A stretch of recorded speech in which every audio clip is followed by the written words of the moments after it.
monitoramento e manutenção, proporcionando eficiência energética e economia financeira aos clientes. Personalizamos cada projeto para atender às necessidades específicas, seja para residências a grandes empresas. Nossa dedicação à qualidade e ao atendimento encaminha os clientes na melhor solução para atingir a almejada estabilidade financeira, onde nos tornamos uma referência no mercado.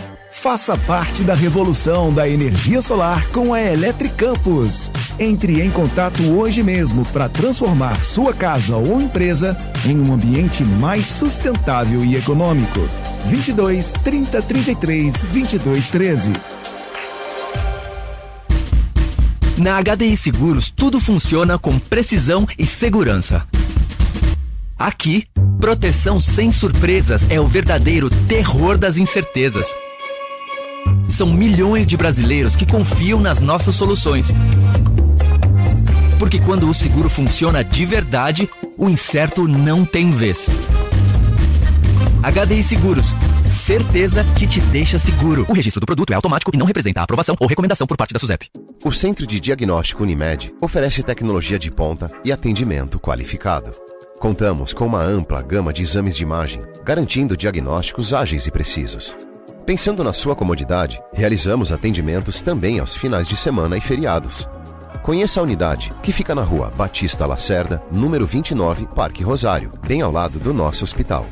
Saiba mais pelo WhatsApp 2720-0661. Unimed Campos. Pode contar. Bom dia, seu Sérgio. Estamos numa operação contra furto de água. Está tudo certo no seu hidrômetro. Aí, tô na moral, irmão. Mas vem cá, o que acontece que faz essa parada? Ligação irregular é um crime previsto em lei e da cadeia, além de prejudicar toda a pressão da água e abastecimento da vizinhança. Melhor não vacilar, né? Bom trabalho aí. É isso. Valeu e até a próxima. Não vacila, regularize no aguasdoparaíba.com.br ou baixe o app Cliente Águas. Viu alguém furtando água? Denuncie no 0800 772 0422. Águas do Paraíba. A vida flui melhor por aqui. Baixe agora o aplicativo do Laboratório Plínio Bacelar e acompanhe os resultados dos exames. Verifique seu histórico, agende atendimento domiciliar do laboratório ou da vacina. Saiba a localização e horários de atendimento das unidades e muito mais. Na sua lojinha de aplicativos, basta digitar Laboratório Plínio Bacelar e baixar tanto para Android quanto iOS. Aplicativo do Laboratório Plínio Bacelar. É grátis, é prático, é para você. Está sendo implantado na Radmed o Gênios Mammography Ologic, o maior avanço na detecção do câncer de mama. Você já pode agendar o seu exame. Radmed, sempre à frente, referência também em mamografia. Começa agora o Folha no Ar, primeira edição.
Segunda-feira, 11 de novembro de 2021. Começa agora pela Folha FM 98,3, emissora do Grupo Folha da Manhã de Comunicação, mais um Folha no Ar. Estamos ao vivo pelo Face, pelo YouTube, pelo Instagram. Você confere esse programa, daqui a pouco vai estar editado em podcast. Logo mais, reprise na Plena TV. E também pela Alexa, é só dar o comando Alexa ouvir Folha FM, pelo aplicativo da Rádio Folha FM, só baixar o aplicativo aí você vai encontrar em todos os sistemas, né? Tanto para Android quanto iOS, enfim, onde você estiver, você encontra a Folha FM. Hoje é segunda-feira, 11 de novembro de 2025. E a gente começa o programa, como sempre, com a previsão do tempo. E que loucura esse final de semana, né? Conforme havia, na semana passada, a gente até comentava, uma previsão de ventos fortes no sul do país, podendo chegar até, passando de 100 km por hora. E os ventos chegaram a 200 km por hora. Em alguns pontos, 250, foi formado um tornado, e a cidade de Rio Bonito de Iguaçu, no interior do Paraná, ficou totalmente destruída. Passamos aí o fim de semana com um drama muito grande em todo o país. Há uma mobilização. A gente vai ver hoje aqui na cidade se tem algum ponto de coleta, de doação também para envio. Tem várias formas de você ajudar, a gente vai ao longo do programa também anunciar, mas uma tristeza enorme. Ontem, durante a exibição do Fantástico, as pessoas que sobreviveram, né, estavam contando cada um o seu drama, né? Teve um carro que foi sugado pelo tornado e destruído, com 2 pessoas dentro que sobreviveram.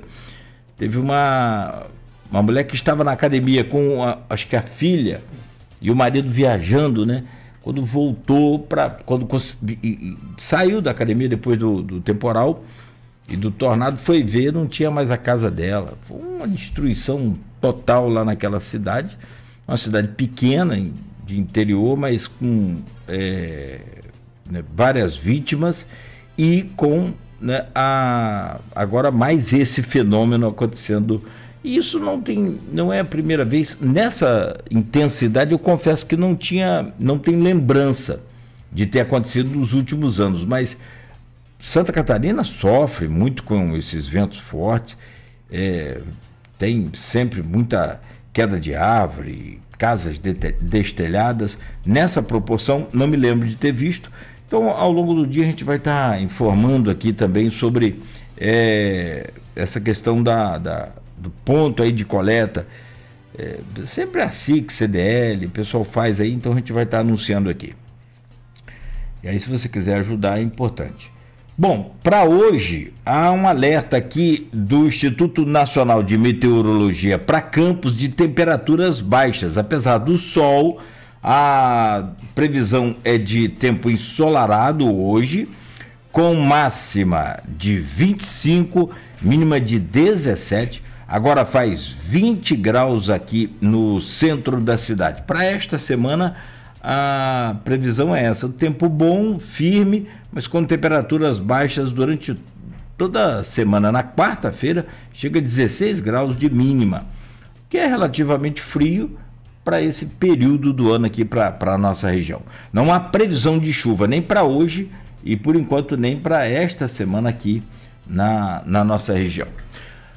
O programa de hoje começa a semana, né? E daqui a pouco a gente vai começar a entrevista, né? Mas de temas muito importantes, que é a nossa literatura, a nossa cultura, e recebe 2 professores, 2 mestres, para a gente começar bem. O Erivelton Almeida, que é professor de literatura e primeiro tesoureiro da Associação Bem Faz Bem, e o Luciano Soares, que é professor da nossa gloriosa, querida e amada língua portuguesa, Por alguns, nem tanto, né? Mas que tá assassino a bicha toda hora. Coitadinha. E segundo o tesoureiro da associação Bem Faz Bem, o que eles vêm fazer no Folha no Ar? Eles vêm anunciar o primeiro concurso juvenil. Achei legal isso para a gente trabalhar essas crianças aí. Contos da Nossa Terra, também uma outra parte legal da organização de vocês, que é destacar e valorizar o tal do pertencimento que todo mundo fala, né? Muita gente fala, mas pouca gente faz as coisas que a gente acho que deveria fazer. Nós vamos discutir muito isso hoje aqui. A gente chama, por exemplo, eu parei, mas a gente chama o canal Campos de Macaé de Valão. Então, você está onde? Estou aqui na Beira Valão. Então a gente não tem pertencimento e não pode culpar a população por isso. É o tal do banco de escola, que eles temem em não fazer. Já falei aqui, coloca fotos de banners bonitos nas creches, desde os bebezinhos já com o nosso patrimônio, com a nossa riqueza, mas é tudo tão complicado, tudo tão difícil, que eu devo estar muito errado naturalmente, né? Bom, vamos falar também então da cena literária com esses dois mestres e cultural de Campos e região. Dentre os eventos, né, tivemos a Feira Literária em São João da Barra, que aí não é bienal, é como se fosse uma bienal, só que não é bienal porque ela acontece todo ano. E nós finalmente tivemos também a nossa bienal, a reabertura do Palácio da Cultura e a 6ª edição do FDP, Festival Doces Palavras. A gente vai pedir a vocês para analisarem como é que vocês veem esse momento dessa cena cultural aqui no município e na região. Bom, rapidamente aqui, vamos ao portal folha1.com.br, já trago o bom dia de vocês e essa conversa. São 7h14 em Campos. O Folha no Ar é oferecido por Proteus, serviços de saúde e medicina ocupacional, com a qualidade certificada ISO 9001-2015. Unimed Campos, cuidar de você. Esse é o plano. Laboratório Plínio Bacelar e vacina Plínio Bacelar, cuidando bem de tudo que te faz bem. E Radmed Diagnósticos por Imagem, sempre à frente. No portal folha1.com.br, destaque de hoje, e lamentamos profundamente, e assim, dessas dificuldades da profissão, essa é uma das maiores, anunciar o falecimento das pessoas amigas, das pessoas boas. Isso é tão difícil, né? Não tem prazer em anunciar falecimento de pessoa má, não, mas de boas a gente tem muita tristeza. Soninha Ferreira, da SOS Atafona, falece e lamentamos profundamente. Os detalhes de todo o fato, né? O velório está aqui, ó. SOS Atafona Sorrinha. O velório aconteceu até às 15 horas de ontem no Santuário de Nossa Senhora da Penha, em Atafona, e o sepultamento, né, será agora às 11 horas da manhã, também no cemitério do Caju, em Campos. O velório começou ontem às 15 horas, né, e está acontecendo no Santuário de Nossa Senhora da Penha, em Atafona. E o sepultamento será no cemitério do Caju, desta segunda-feira, às 11 horas. Lamentamos profundamente o falecimento da Soninha. Teve aqui recentemente com a gente, né? Batendo papo, todo alegre, naquela luta para recuperar lá a Atafona, né? E o avanço do mar, aquela coisa toda, mas, né, deixa aí um legado muito importante. Ela, como presidente da associação, chegou a estar, inclusive, com o presidente da República durante um ato que aconteceu no Porto do Açu, né, e entregar esse pedido ao presidente da República, porque historicamente, né, durante essa entrevista eu falava, o Brasil inteiro tem avanço do mar, Brasil inteiro, a costa inteira brasileira tem alguns pontos mais, outros menos. Passa uma cidade, passa outra, mas logo mais adiante tem. E no Brasil inteiro tem ação. Acontecem ações do poder público para recuperar aquela degradação.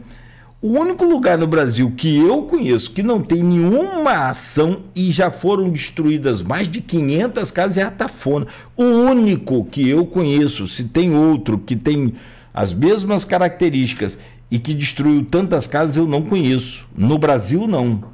Aqui no litoral capixaba, que a gente usa tanto, né? Guarapari, logo até chegar a Guarapari, você vai passar por Presidente Kennedy, vai passar por Marataízes, vai passar por Piúma, Itaipava, Itaoca, são locais ali, praias da cidade de Itapemirim, que é, na verdade, o município mãe de Marataízes, né? Então você vai passar ainda por até chegar a Piúma, e Piúma, inclusive, já refez e agora está refazendo mais uma vez, sei lá como que pode denominar, eles estão em obra permanentemente com o avanço do mar naquela região sul aqui do Espírito Santo. E aqui a gente não conseguiu colocar um saquinho de areia até hoje. E a gente falava muito sobre isso e ela também, Cláudio, nunca entendia o que aconteceu. E se for pesquisar, você tem aí uns bons 50 anos ou mais de registro do avanço. Tem gente que fala que foi em 1950, primeiro registro, outros falam 1970. Enfim, são mais de 50 anos e ela, né, morreu sem realizar esse sonho de ver a contenção ou a tentativa, pelo menos, de contenção de avanço do mar. Mas valeu, Soninha, por tudo, valeu pela sua luta e, sobretudo, pelo seu legado. Sentimos muito, nos consternamos aí com todos os amigos, familiares e com toda a família. Prefeito de Itaqui, em destaque ainda, no portal folha1.com.br, homem é morto a tiros e outras 3 pessoas são baleadas em travessão. Polícia Civil diz que o ataque aconteceu por conta de disputa pelo tráfico. Danilo Barreto, Nossa Saúde é de delivery. Ex-candidato a prefeito esteve aqui no Folha no Ar sexta-feira. Ainda, corpo é encontrado em estado de decomposição em Poço Gordo. Família que buscava por homem desaparecido há uma semana, finalmente localizou o corpo. Nova casa do FDP, Palácio reaberto, eleva a autoestima da cultura campista. Público campista ainda tem 2 dias, né? Teve 2 dias, né? Isso aqui foi sábado. E teve sábado e domingo, fechou ontem, né? A edição, 6ª edição do FDP. Santa Casa de Campos faz alerta sobre golpe dos falsos pedidos de dinheiro. Gente, fique atento aí, porque estão pedindo dinheiro para ser. Como é que eles sabem como é que a pessoa está internada na Santa Casa? Vale lembrar que o Hospital Escola Álvaro Alvim também avisou sobre esse tipo de crime. Ainda, mega operação e urna é o trabalhador pobre da periferia. Estúpido. Brasil é país da América Latina com maior percentual de população sobre regras de facções. Está aqui no portal Folha 1. Por unanimidade, STF mantém condenação de Bolsonaro. Primeira turma do STF votou mais uma vez para rejeitar os embargos de declaração. O trâmite segue, né, e há quem aposte que já ele deve ser conduzido aí até o presídio da Papuda. Há uma guerra agora de tentar não ir ao presídio, ir para o presídio, né? Feira Cultural Bambas da Planície comemora um ano neste sábado. O abastecimento de água será interrompido em Goitacazes. Dona Nitox, né, foi para manutenção durante o domingo. Ainda no portal folha1.com.br. Eita, para dar inveja a muitos prefeitos aí, ó. Orçamento de Macaé apresentado com receita 5 bilhões de reais para 2026. Segundo o relatório, saúde e educação serão as pastas com mais investimentos. 5 bilhões. Nem Campos, na sua no seu Eldorado dos royalties, como disse o ex-presidente Sérgio Gabrielli, da Petrobras, aqui neste programa, né, teve tanto dinheiro assim. Tem 5 bilhões de reais para 2026. Tornado destrói 90% da cidade do Paraná e causa 6 mortes. Comércio campista espera aumento de 5% durante a Black Friday. E ainda, Enem ontem movimentou mais de 4,8 milhões de alunos. A ação da Polícia Militar termina com tiros e fuga de bandido em Guarulhos. São alguns dos... e nesta terça-feira vai acontecer o leilão, né, para novamente aí a concessão de 22 anos da BR-101, e não deve ter naturalmente aquele contorno que a gente estava prevendo aqui para a nossa região. Passava lá a BR-101 parava em Bitioca, passava por trás de Santa Cruz e saía em Travessão, tirar o trânsito pesado de dentro da cidade. Isso provavelmente não vai acontecer mais. Vladimir fez uma solicitação em Brasília pedindo que duplique agora, pelo menos aqui, essa área direto ali, a chegada da cidade, a saída também, ou a chegada pelo norte do município, enfim. Vamos aguardar para ver. Bom, 7h24, Erivelton Almeida, professor de literatura e primeiro tesoureiro da Associação Bem Faz Bem, e Luciano Soares, professor de língua portuguesa. Eu não era muito bom em matemática, né? Mas no português eu me agaranto, professor.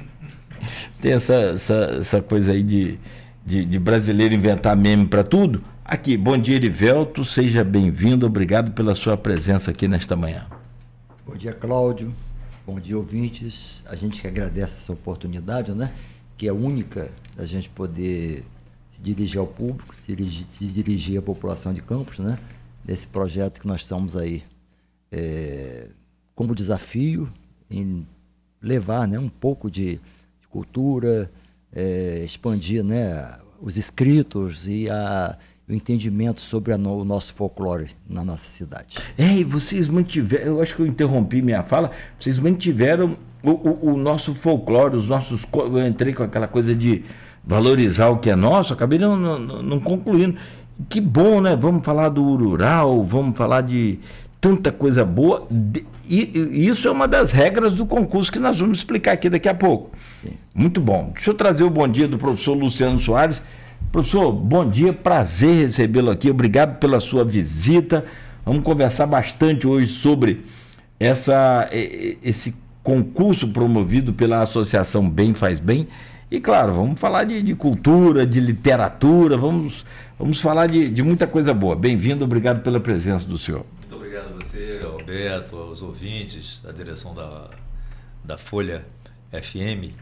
Estamos exatamente para comentar em alguns detalhes esse processo, esse projeto que a Bem Faz Bem está fazendo agora, exatamente para mobilizar principalmente o mundo juvenil para a escrita, né? Essa expressão tão importante da cultura, que é a forma de escrever,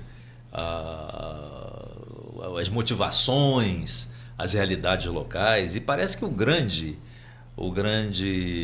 virtude, tecnicamente falando, desse concurso é exatamente abordar a lenda local, que nós temos muitas, né?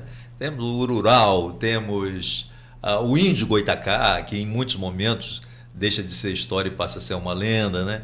Uma dança que está apagada em Campos e que marcou muito a nossa cena cultural, que foi a Mana Chica do Capoio, né? Então tudo isso vai fazer parte desse projeto, convidando e convocando os alunos para se manifestarem, escreverem a respeito do assunto. E o outro diferencial do concurso é que o prêmio é em dinheiro. Essa matéria. São R$5.300 divididos em ali 5 prêmios. Em 5 colocações, do primeiro ao quinto. Bom.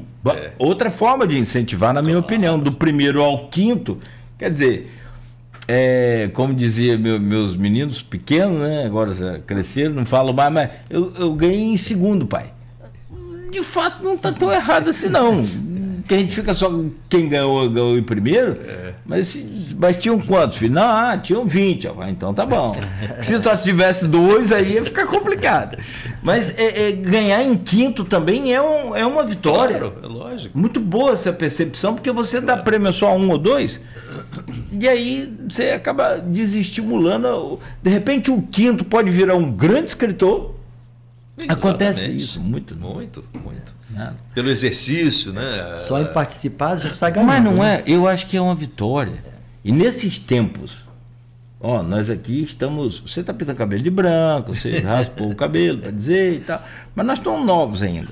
Cara, assim, tem muito desafio na nossa educação. Vocês são 2 mestres, então vocês sabem bem mais do que eu, muito mais sabem na prática o que eu tento comentar aqui algumas vezes, o que eu vejo e o que eu sinto. E aí vai ser bom essa participação, vai ser boa essa participação de vocês para a gente poder justamente entender mais como é que é essa coisa intrínseca, né? Lá de dentro mesmo para fora. Agora, me fala sobre o concurso primeiro. Vamos aos detalhes aí. Como é que surgiu essa ideia? Como é que foi esse momento de criar esse concurso? E por que vocês escolheram os jovens, né, de 14 a 18 anos? Eu começo com você, Livelto. Depois com você, Luciano. Bem, a Associação Bem Faz Bem completou agora 12 anos de existência, né? É uma instituição que funciona em Goitacazes, a sede. Nós temos em Ururaí também uma unidade, né, com um trabalho um pouco de menor abrangência, até por causa da população ser menor também. E a gente sempre focou na educação, na preparação, né, naquilo que a gente possa complementar aquilo que é ensinado na escola. E dentro dessa perspectiva, né, algumas pessoas se aproximam da instituição, procurando também, né, ajudar naquilo que pode, e nós fomos procurados pelo Márcio, que é um grande amigo, um parceirão de muito tempo, e proprietário da Quinoporte, e com essa ideia, né, de a gente montar um concurso que a gente pudesse trabalhar a questão do conto com os alunos, né, numa certa faixa etária. E aí nós já estamos há algum tempo já conversando, alinhavando como fazer, porque é o primeiro, né, a primeira experiência da instituição desse campo, né. Ele conseguiu também angariar outros patrocinadores, outros amigos dele, né, empresários também. E... Se quiser falar o nome das empresas, não se preocupe, pode falar, porque eu acho também interessante alguma forma de... Luciano vai não, falar. É uma forma de incentivar, sim. E mais ainda do que incentivar aquelas que estão de agradecer aquelas que estão ajudando, fazendo, mas incentivar aquelas que não participaram ou não têm essa visão. Eu vou pedir até o Luciano para buscar. Fique à vontade. Porque realmente é importante, porque a gente sempre frisa isso. O social sem o capital não anda, ou anda muito pouco, né? Porque a gente precisa alinhar essas duas frentes, né? Essas duas ideologias e caminhar juntos. Então, essa iniciativa partiu deles, né? E a gente abraçou, a gente já vem conversando há algum tempo, né? A direção da instituição, também aí junto com outras pessoas que possam somar também. A professora Silva Paz também está junto conosco, né? Sempre está junto conosco, é uma pessoa, né, que briga, que luta, né, que incentiva a questão cultural de nossa cidade, uma grande amiga nossa, uma grande parceira. E então, a partir daí, nós começamos a montar, né, o edital, discutir os critérios que a gente ia utilizar, e chegamos a esse momento de inscrições. As inscrições estão abertas e elas né, isso é um ponto de entrada, né, e um grande incentivo para que o jovem, né, nessa faixa etária aí que a gente estipulou, acho que é de 14 a 18, né, Luciano? 14 a 18. Para poder a gente ver se a gente desenvolve a escrita. Tanto o Luciano quanto eu, nós trabalhamos nas escolas com a parte de produção textual, E a gente percebe que isso é um grande desafio nas escolas hoje. Hoje ainda nós temos escolas ainda conteudistas. Alguns professores já têm trabalhado essa mudança de mentalidade. A minha escola, que é uma escola municipal, que é o Clóvis Tavares, onde eu trabalho, a gente já tem conversado bastante com os profissionais, com os professores, nessa mudança de mentalidade, incentivando os alunos à produção textual, incentivando os alunos à leitura.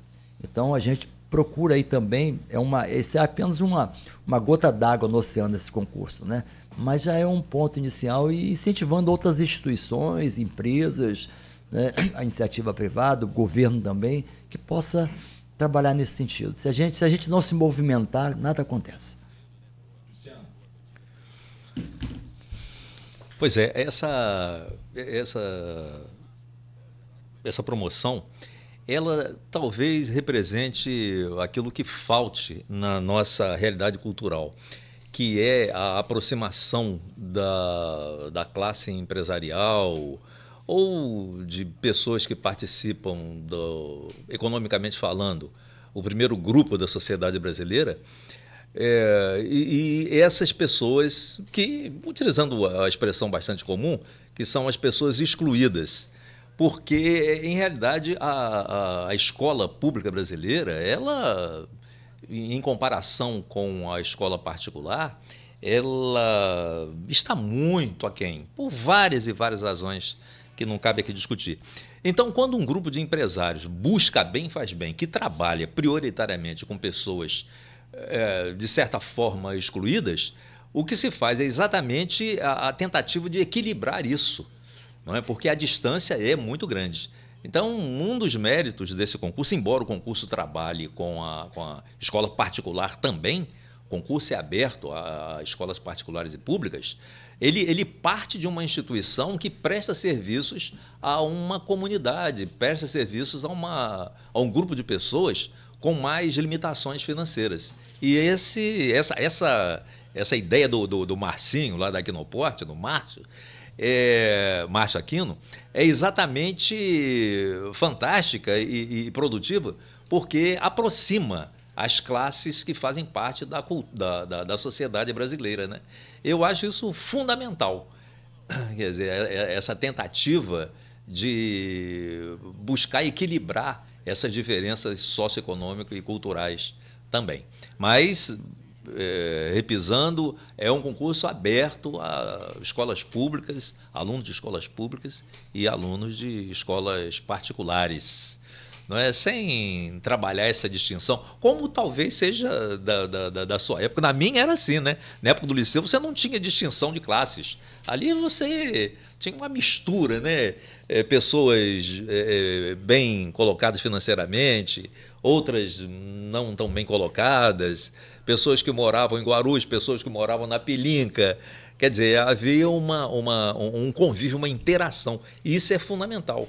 E hoje no Brasil a gente vê no processo educacional um apartheid, né? Você tem escola pública com as suas mazelas e a escola particular com todos os seus requintes, etc, etc. Então a tentativa do Marcinho e esse grupo de empresários é muito válida, porque tem esse aspecto social também, além do aspecto cultural. Mas só essa resposta de vocês aí dá uma série de Netflix, como a gente fala aqui.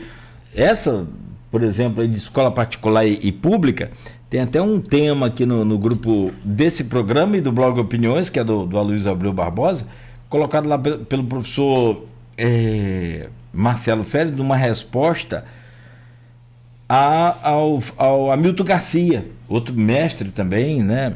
E o Hamilton defendendo a possibilidade de se privatizar a educação pública no Brasil. E o Marcelo não. Acho que a gente não é por aí. Agora, isso dá um programa. Daqui a pouco a gente fala sobre isso. No segundo bloco a gente pode até comentar, não tem problema. Mas vamos separar esse bloco para a gente falar mais do concurso, porque é interessante. Talvez o jovem agora não esteja ouvindo a gente. Sei lá. Mas os pais, porventura, que estão nos ouvindo, fiquem atentos aí para fazer a inscrição e, né, a gente vai detalhar isso tudo aqui. Antes de chegar nos detalhes de como fazer a inscrição, deixa eu perguntar Aí agora eu começo com você, Luciano. Cara, como que foi? Porque assim, eu há muitos anos, e não é, eu trabalho em rádio há 34 anos. Tanto tempo que eu já até esqueço as contas aí. Uma coisa que eu sempre falei, e em todo lugar que eu passei, por que nós não temos a história? Eu sou de Italva, trabalhei em Marataízes, trabalhei em rádio em Alfredo Chaves, aqui no sul do Espírito Santo. Por que a gente não tem a história de cada município no banco escolar? E Campos, diferentemente dessas cidades que eu falei, que cada uma tem a sua história, tem o seu time de futebol, tem o seu folclore, tem as suas... tem tudo. Por que Campos não tem na grade curricular a história de Campos? Você viu uma época em que a gente comprava aqui no município livros da Expoente. Me parece que tinha uma parte ali que a história era do Paraná. Maravilhosa, linda. Quanto mais a gente conhecer, o conhecimento não ocupa espaço, né? É melhor de conhecer a história do Paraná, é muito legal. Mas por que a gente não tem a história, que eu costumo dizer que não é nem rica, é milionária, de Campos na grade curricular de ensino básico aqui do município? Aí você traz um concurso desse, valorizando o folclore campista. É isso que te motivou, professor? É isso que é uma das coisas? É uma das coisas. Eu acho, Cláudio, que uma das razões está no grande impulso da globalização. Porque com a cultura globalizada, alguns temas, alguns fatos ligados a todo mundo se sobrepõem aos fatos locais. É uma transição que a gente está vivendo. A globalização explodiu e agora parece que começam algumas ações de, não descartando a globalização, porque é inevitável, nós temos uma valorização da cultura local. Um outro aspecto é exatamente aquele que eu comentei, que as escolas elas trabalham de costas para os alunos. Porque é fundamental. Eu estive há pouco tempo numa cidade lá em Santa Catarina, Pomerode, vizinha a Blumenau, e eu fui ver como que eles cultivam a língua alemã, porque a maioria dos moradores tem ascendência alemã. Então eles cultivam aquilo que é a realidade deles, que é o seu pertencimento. Então, quando eu digo que a escola trabalha de costas para o aluno, é nesse sentido. Quer dizer, ela preocupada com conteúdo de várias naturezas, ela se esquece da sua realidade, aí prejudicando a valorização, aquilo que você comentava com muita propriedade sobre a noção de pertencimento. Quer dizer, nós não conhecemos essa realidade nossa. Talvez seja um pouco daquele espírito do Nelson Rodrigues, da síndrome do vira-lata, né? Sim. A gente desvaloriza o que é nosso para valorizar o que é globalizado.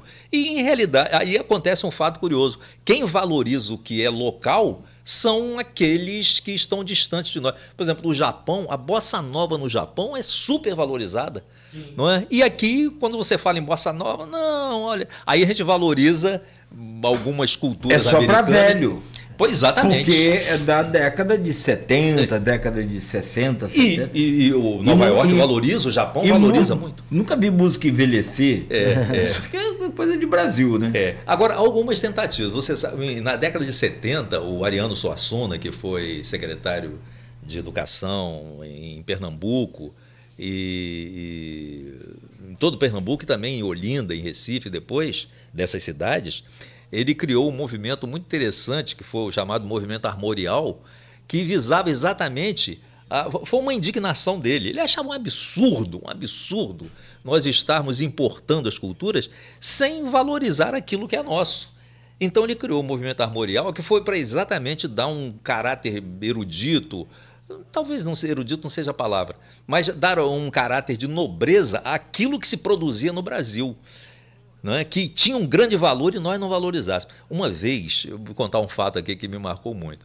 Eu trabalhava no Banco do Brasil e a Associação Atlética do Banco do Brasil trouxe aqui o Baden Powell, um show do Baden Powell, grande violonista, isso já faz um bom tempo.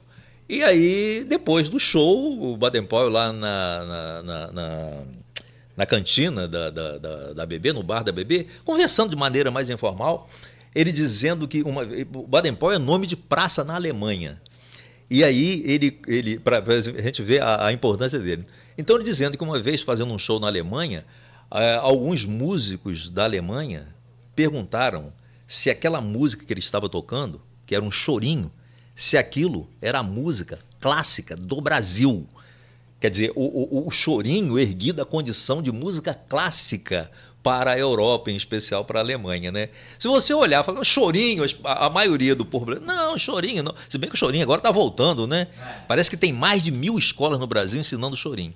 Quer dizer, é exatamente esse caráter de local, de ensinar o que interessa ao local, o que é a realidade local valorizada, como o Pomerode valoriza, e a Bem Faz Bem está valorizando. Eu achei a ideia do Marcinho fantástica, né? Uma ideia da cultura local. Quem teve essa ideia? É o Márcio Aquino, é o proprietário da Aquinoporte.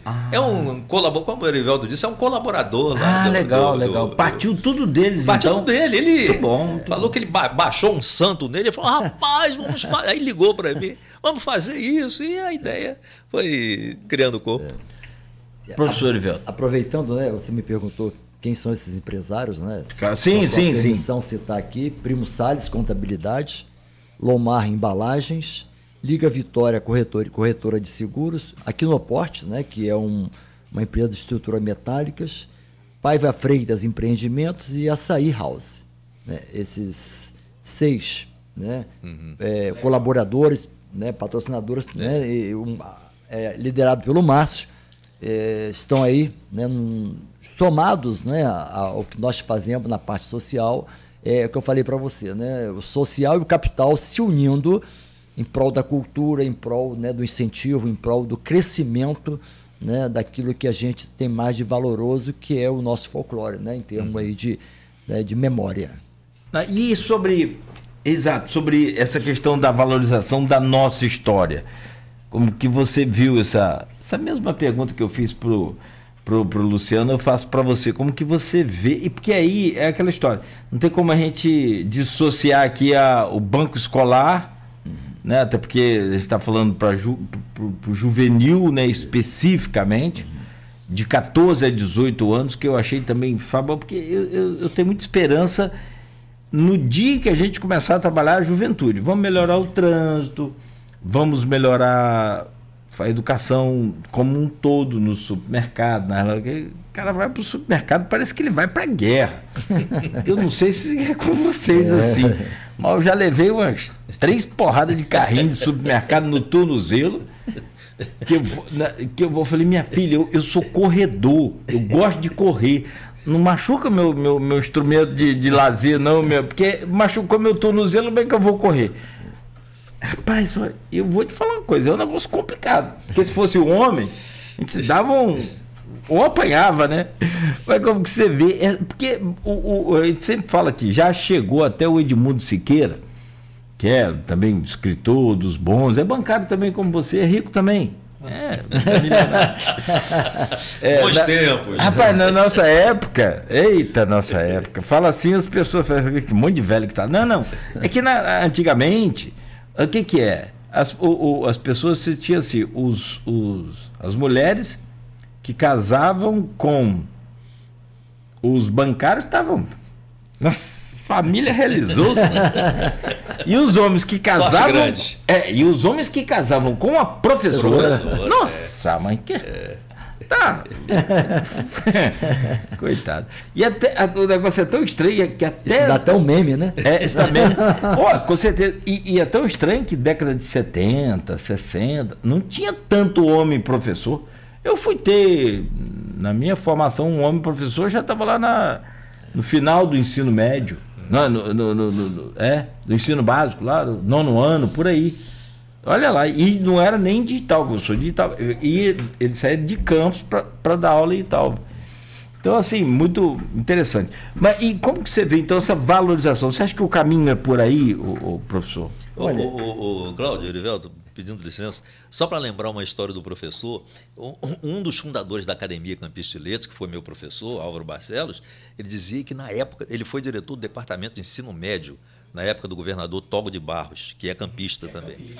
Que dá nome Arthur Bernardes. A primeira parte da Arthur Bernardes. A primeira parte da Arthur Bernardes, que a gente chama tudo de Arthur Bernardes. É um negócio. Então, ele me disse uma vez que o professor, a professora, né, o professor, a uma época, era comparado ao coronel do Exército em termos de vencimentos. Olha aí. Olha só. Você falou no Togo de Barros, né? Ele junto com o irmão dele, era proprietário onde hoje está a sede da Associação Bem Faz Bem, em Goitacazes. Em Goitacazes, família Barros, né? Uhum. Bem, a gente pode fazer análise por vários ângulos, né, em relação à educação. A educação é uma coisa assim que é discutida há muito tempo, né? É uma coisa que é uma área, né, vastíssima. Vamos restringir, até porque a gente fica muito, né, sem essa base. Mas hoje nós estamos num mundo, né, de um grande quantitativo de informações, até porque nós temos o mundo em nossas mãos através do celular. Então, o quantitativo de informações é grande, porém não é trabalhado, né? Não há tempo suficiente de você digerir todo esse conteúdo. Então, hoje, né, a grande maioria das pessoas fica focado na atualidade, no que está acontecendo hoje. Então, o passado, né, a memória, ela vai sendo esquecida, ela vai sendo adormecida. Isso cabe à escola, principalmente, acordar isso, né? Acordar isso no aluno, né? E a questão, por exemplo, do folclore é interessante porque vamos entender que na antiguidade, né, era o mito, o conhecimento se fazia através do mito. E o grande elemento desmitificador é a ciência. Então, do iluminismo para cá, você começa a perceber essa desumanização, né? Isso nós vemos em forma crescente, a gente vem trazendo isso, né, de uma forma assim, muito aguda, e hoje nós estamos imbuídos de muitas distrações. Você às vezes está falando ao celular com alguém, você olha lá, gente, cadê meu celular? Então você está falando no celular. Não acontece isso? Acontece, já aconteceu isso comigo, né, várias vezes. Então, as distrações são muito grandes e isso não dá tempo, quer dizer, o quantitativo de informações, ela é imenso, né? E a partir do momento que você tem muita informação, você não tem tempo de degustar tudo isso. Perfeito?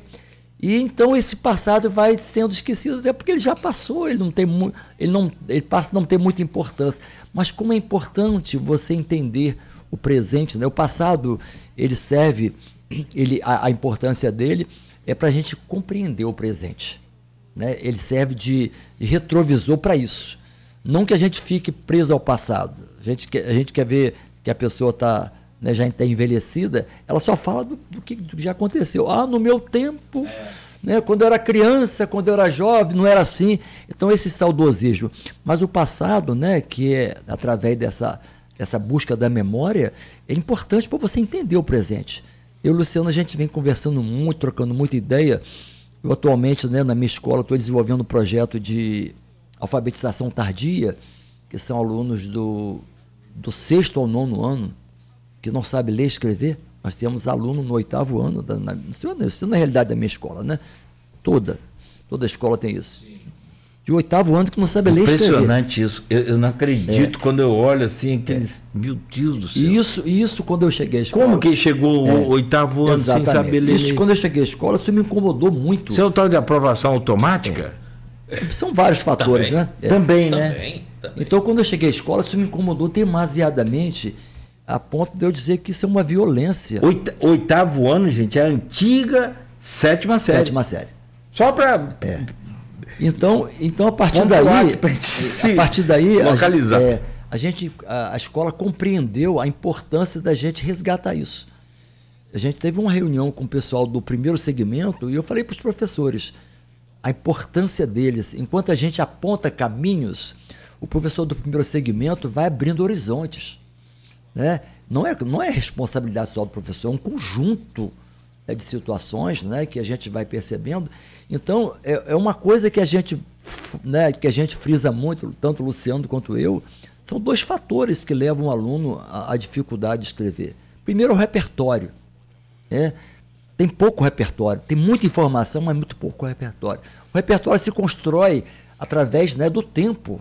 Precisa de tempo. Você não, em um dia só, em um ano só, você constrói muito pouco repertório. Ele vem a uma cultura, né? O que ele aprende em língua portuguesa, o que ele aprende em história, né, através, né, do conhecimento da história, o que ele aprende em geografia, na questão, né, do locus, ele vai utilizar em algum momento numa conversa dele, né, ou numa produção textual, né? E o poder de argumentação que você desenvolve isso no aluno, os questionamentos, as reflexões, né? Eu falo para meus alunos sempre, assim, eu quero que vocês discordem de mim, né? Eu quero que vocês questionem o que eu estou falando, não aceitem.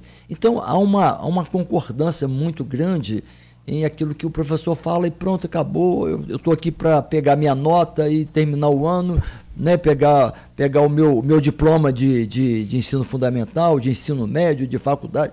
Então, essa construção, esse construto, né, ele depende do fator tempo. Então, a gente vê muito esse aspecto. Então, a dificuldade é muito grande porque é muita informação, a gente não tem tempo de digerir tudo isso e o passado vai sendo esquecido. E o folclore ele vai sendo construído, né, lá atrás, né, e a gente vai trazendo isso. Então, precisamos resgatar isso, né? E esse concurso foi exatamente com esse aspecto. Isso foi unanimidade, né, na comissão, de se resgatar isso. Por isso a presença da professora Silva, né, que a gente fez questão de lembrar, não, vamos trazer Silva, porque Silva é uma pessoa que realmente, Silvinha é uma pessoa, Silva Paz, né, é uma pessoa que realmente tem trabalhado nesse aspecto, inclusive na sua produção literária também, né, com o Jacaré Pansudo, né, que é o Rural da Lava, o Jacaré Pansudo, são produções dela e outros professores também. Colocar a literatura como ferramenta transformadora, como ferramenta de cidadania, é um ponto assim, muito sensível, na minha opinião. Acho muita criatividade, acho muito profundo. E alguns desses alunos vão tomar pé de escrita mesmo, vamos dizer assim, estruturada pela primeira vez, porque vocês vão oferecer são oficinas preparatórias, né? Eu queria que vocês falassem sobre isso, porque me parece assim uma primazia, me parece um zelo muito bacana de, tipo assim, sei lá, não deixar solto, mas explorar o potencial de cada criança, de cada jovem desse. Começo com você, Liviano. Eu não sei se é sorte, né, ou realmente as circunstâncias, né, de você ter professor nessa comissão, né, e que trabalham, né, com esses aspectos da produção textual. Então, essa foi a primeira preocupação, né, como é que seria essa produção? Seria em casa? Né? Aí nós temos aí a questão, né, da IA, que hoje produz também textos, e em algumas situações melhor do que a gente, né? Então, a gente resolveu fazer, ou seja, dar uma preparação, um concurso diferente, né? E nós teremos 2 encontros, né? Inicialmente, o Luciano vai falar mais especificamente disso, como é que vai ser isso, né? E para poder preparar, para poder dar subsídio para que esse aluno, num terceiro encontro, ele escreva, né, o seu conto dentro da própria instituição, né? Mas gostaria que o Luciano falasse sobre isso, né? A ideia era exatamente preocupado com a qualidade da produção e com a transmissão desses conhecimentos técnicos, a gente fazer 3 encontros. Nos 2 primeiros, nós conversaríamos sobre o que seja um conto, estruturalmente, o que seja um conto, a construção de um personagem, a questão do tempo, o clímax da história, a tensão da história, como que é isso. como que você finaliza um conto, coisas simples, nada muito sofisticado não, mas para que os alunos tivessem a partir daí essa noção de uma construção literária. Então, nos 2 primeiros sábados, a gente vai fazer na parte da manhã, de 9 ao meio-dia, uma conversa, uma prática, uma troca sobre o que seja esse estilo literário, e no terceiro sábado a produção, na verdade, a produção final do texto, né? A construção da matéria e do trabalho que vai ser submetido ao exame da banca, de companheiros nossos, professores que vão fazer uma avaliação do primeiro ao quinto. Então, essa ideia de trabalhar o estilo é exatamente essa, de fazer com que, até num apoio às escolas, né? Porque muitas escolas não trabalham muito a ideia de produção, até num apoio às escolas e numa provocação, num estímulo aos alunos, fazer essa parte técnica, que é muito interessante. Escrever é muito importante. É uma pena que esse aspecto do ensino não seja tão valorizado, exatamente porque as escolas estão muito preocupadas com os conteúdos, né? Você vê, nós tivemos a prova do Enem ontem, a primeira parte, e você vê o conteudismo é muito grande, são muitas informações que estão ligadas muitas vezes a questões que não interessam de perto ao Brasil, muito embora o Enem vise muito a realidade nacional, mas muitas informações ali deixaram de ser cobradas por causa dessa ideia generalista de se ter que saber de tudo e de um aluno da Amazônia ser como um aluno do Rio Grande do Sul, porque são realidades diferentes, né? Então, dentro daquela ideia, muito diferente, né? Então, a partir daquela ideia da cultura local, e outra coisa, o grande problema que o Enem fala, que esses processos seletivos comentam é o seguinte: o grande problema é como que você vai analisar provas subjetivas, quer dizer, questões não de marcar, não de múltipla escolha, e como que você vai analisar prova de matemática, mas como? Eles analisam 4.800 redações. Não poderão analisar 4.800 provas de história escritas e não com marcar? Né? E nessa marcação, um grande problema da marcação é que você tem um linguajar cifrado e com palavras chave, com pegadinhas, que na verdade não avaliam conhecimento. Você avalia o conhecimento quando escreve. É maior caô isso. Isso é maior caô. Eu soube que até na redação tinha uma pegadinha. Tinha. Existem... Essa de ontem. Que, aliás, foi um tema fantástico que eu já falei aqui outro dia. Exatamente. A ciência descobriu a longevidade. Estamos vivendo mais. Minha avó morreu com 30 e poucos anos de tuberculose. Mas, Cláudio, tuberculose não mata ninguém. Tuberculose você cura em casa com boa alimentação. Só, basicamente isso. Tanto que o Hospital Feira Machado, que era o hospital do tuberculoso, ele foi criado para ser o hospital do tuberculoso.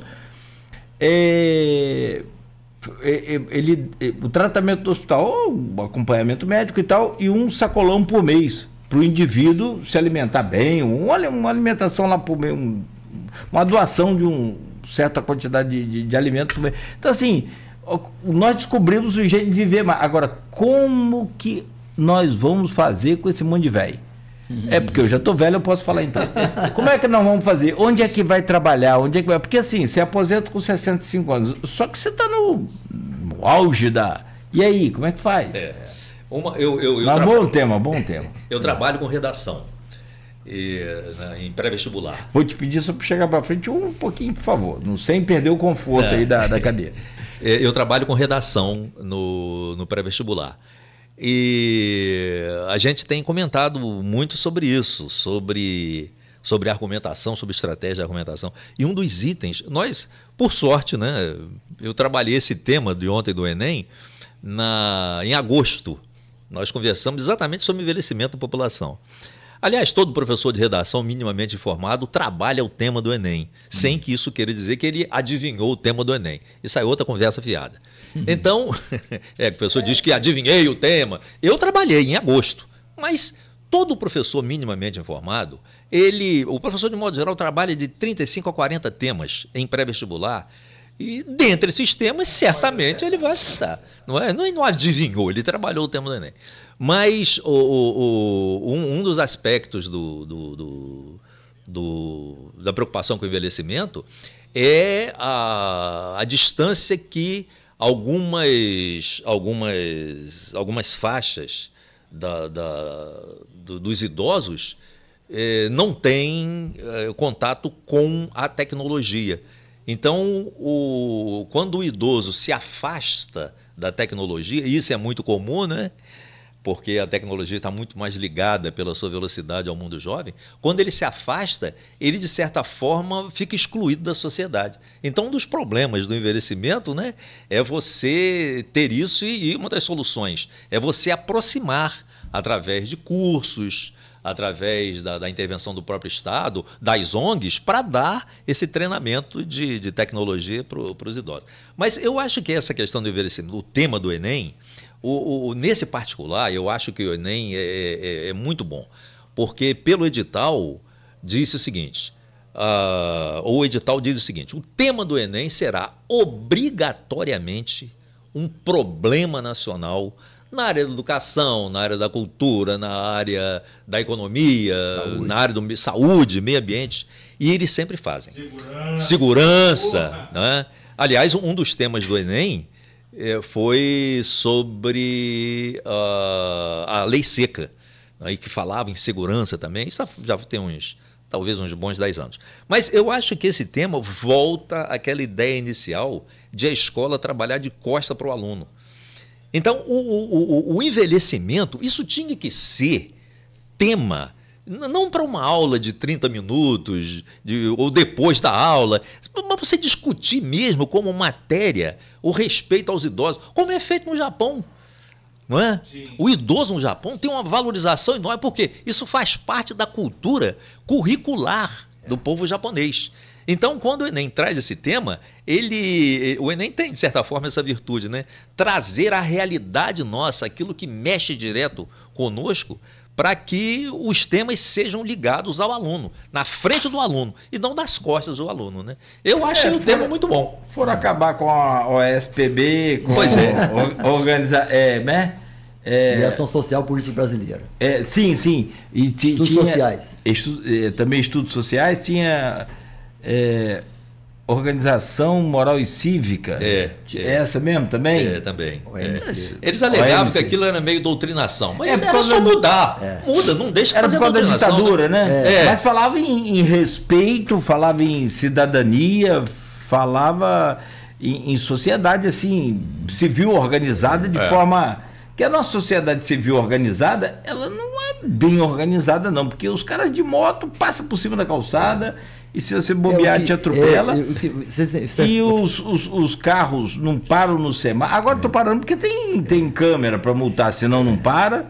O negócio é meio doido, né? Eu entendo que são até os extremos, né? No tempo do OSPB, vocês devem ter estudado, eu também estudei. Educação Moral e Cívica também. Eduardo Shimoda está aqui, ó. Shimoda. Educação Moral e Cívica. Isso. Então, Shimoda, a gente... Vou falar dele já. Shimoda foi meu colega...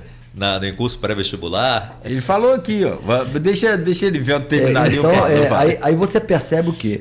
Você percebe que hoje a gente vê isso, né? Naquela gente alguns percebiam, né? E eram contra o sistema, né? Essa doutrinação. Então era um extremo. Aí a gente brigou, adquiriu essa liberdade. E agora a pergunta é, o que fazer com essa tal liberdade? Né? O que eu vou fazer com essa tal liberdade? A gente não sabe o que fazer. Né? Então você tem que entender que de um extremo você vai ao outro extremo, até você um dia, talvez essa geração não seja a geração preparada para isso, mas as gerações futuras, né? A gente ter condição da gente permear esse equilíbrio. Né?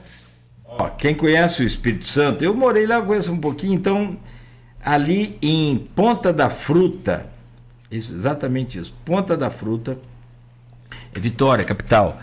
É um local maravilhoso, lindo. Cara, assim, o que é terceira idade? Nós temos que fechar esse bloco, mas eu vou só fazer esse comentário aqui, vou ler o do Shimoda também. É um local nobre, rico, bonito, beleza, natural, linda.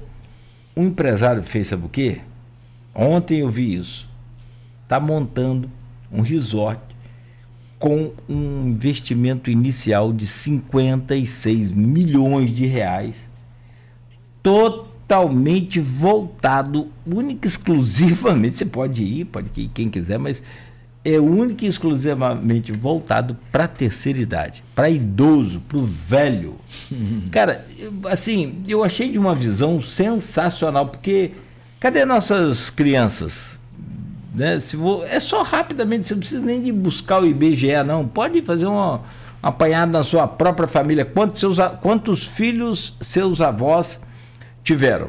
Provavelmente não vai ser menos de 8. 15 a 20. Que é um negócio doido. 15 a 20. Hoje nós arrumamos um cachorro, que é maravilhoso, sensacional. Você tem filho? Tem filho pet. Que é a coisa mais gostosa do mundo, não é? É bom, né? É sensacional. Agora, então assim, o que isso significa imediatamente? Que a população está velha e envelheceu. E aí, amigo, está envelhecendo com qualidade de vida, com saúde e claro, é evidente, quem tiver a coisa assim, o tino, né, para negócio vai aproveitar, quem tiver para outras situações também vai aproveitar. Agora, para a educação e para o convívio é preciso ter essa harmonia de respeito. Aqui no Brasil a gente tem o Estatuto do Idoso. Sempre falei muito isso. Às vezes o pessoal critica. A gente chama no Brasil o idoso de idoso. Chama. Mas trata como velho. Então, quer ver rapidamente? Quem de nós aqui, ou qual motorista aí, nunca parou numa vaga de idoso? Levanta a mão aí, aquele que não tem pecado. Eu já estou parando já. Não, agora, que assim, cara, é impressionante. Como assim? É rapidinho, só vou apanhar o pacotinho, só vou pegar o... Não, cara, a vaga não é sua, é do idoso. Respeita o idoso. Então, mas... De deficiente é pior ainda, né? Esquece. Bom dia, Erivelto, Luciano, Cláudio e todos os ouvintes do Folha no Ar. Parabéns aos professores e a todos os envolvidos pelo trabalho realizado. Um abraço especial ao professor Luciano, com quem tive a oportunidade e honra de trabalhar junto. Sempre aprendi muito com esta mente brilhante. E realmente muito bom, muito bom. Estou conhecendo o professor Luciano hoje, professor Erivelto, dupla sensacional. E confesso que o Marcelo Queiroz é que fez a ponte. Nós vamos pegar o contato de vocês, vamos montar um programa aqui para debater educação. A gente só falar sobre educação. E tem uma coisa muito, eu já citei um tema muito interessante, e até você comparava aqui a privada com a pública. É um dos temas que a gente pode encontrar aqui, uma forma de debater. Será que privatizar a educação é o caminho? Ou isso dá 6, 7, 8, então 8 meses de programa. Vamos lá, eu preciso fazer um intervalo rápido. Shimoda, para quem não conhece o Eduardo Shimoda, ele é estatístico. Para Campos, o Eduardo Shimoda foi tão importante e necessário durante a pandemia, e eu faço questão de repetir isso todas as vezes, porque é uma singela, minúscula homenagem a todo o trabalho que ele fez durante a pandemia, porque tinha a curva do Brasil e do mundo, tinha aplicativos que você via as mortes pelo mundo afora, mas o Eduardo fazia aquela onda de Covid e dos novos vírus, quem não se lembra, né? De vários nomes, Omicron, eu acho que foi um dos últimos, e aquilo foi mudando a todo instante, e ele fazia aquela curva, controlava aquele, gente, nos próximos 7 dias vai ter um pico e a gente vai chegar aí a um máximo e a gente não vai conseguir atender todo mundo, vai morrer gente. Então ele foi assim uma luz naquela escuridão da pandemia, tão importante quanto cada profissional daquele que se dedicou aí a um hospital, a uma clínica para cuidar de uma pessoa com Covid, naquele momento em que você parecia que estava num filme de terror, sem saber de nada o que estava pela frente. O Shimoda é brilhante, é um dos intelectuais brasileiros com muitos artigos publicados em revistas científicas. E de uma simplicidade, uma figuraça, cara. O Japa, nosso amigo Japa. Figura. Vamos lá. Aqui, e para quem não sabe, artigo publicado em revista. Epa. É mais difícil que beijar a mão do Papa. Você acha difícil beijar a mão do Papa? Então publica um artigo aí na entrevista. Não, na revista científica para você ver. 8h12. Fechamos aqui essa primeira parte do Folha no Ar. Vamos ao intervalo, a gente volta. Não falamos a forma de se inscrever. Acho que é também uma forma de a gente segurar a audiência aqui. Você que é pai, você que está ligado aí, quer que o seu filho participe deste concurso de contos da nossa história, promovido pela Associação Bem Faz Bem. Fique ligado, próximo bloco a gente vai dar todas as dicas aqui para você fazer a inscrição aí. Você que é jovem também, fazer a sua inscrição. É jogo rápido, a gente faz uma pausa ligeira aqui no oferecimento de Proteus, de Unimed Campos, Laboratório Plínio Bacelar, vacina Plínio Bacelar, Radmed Diagnósticos por Imagem. O melhor futuro para seu filho está no Colégio Salesiano Campos.